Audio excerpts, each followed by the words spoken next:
Hello বন্ধুরা, এই just কিছুক্ষণ আগে ঘরে ফিরলাম, প্রচুর ক্লান্ত, যেহেতু দুপুরে বেরিয়েছি আর খাওয়া হয়নি। তো সে ঠিক আছে, ক্লান্ত সেটা কিছু না, কিন্তু আমি কিন্তু ভীষণ ভীষণ খুশি হয়েছি। আমি কেন, সবাই খুশি হয়েছি। আর বোনের আজকে না, যে দেখো বিয়ে হলে বাচ্চা হবে এটাই স্বাভাবিক, কিন্তু বোনের অনেক বছর পর বাচ্চা হয়েছে, এটাই হলো, ওর সহজে বাচ্চা হচ্ছিল না। তো যাই হোক, ভগবান মুখ তুলে তাকিয়েছে। আর ও এই বাচ্চা হচ্ছিল না দেখে মানে ও মানে কি বলবো, মানে খুব ইসের মধ্যে চলে গেছিল একটা বাচ্চার জন্য। প্রতিটা মেয়েই তো মা হতে চায়, তো সেই জন্য। তো যাই হোক, ভগবান ওর কথা শুনেছে। তো খুব সুন্দর ফুটফুটে একটা ছেলে হয়েছে, এত সুন্দর হয়েছে যেন মনে হচ্ছে একটা পুতুল।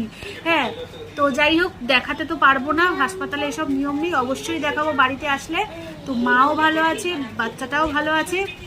আর দেখো, মা হওয়াতে তো একটা আনন্দ সব মেয়েরই থাকে যে মা হয়েছে, আর মাসি হওয়াতেও কিন্তু কম আনন্দ থাকে না, মাসি হয়েছি বলে কথা। তো যাই হোক, দুটো জামা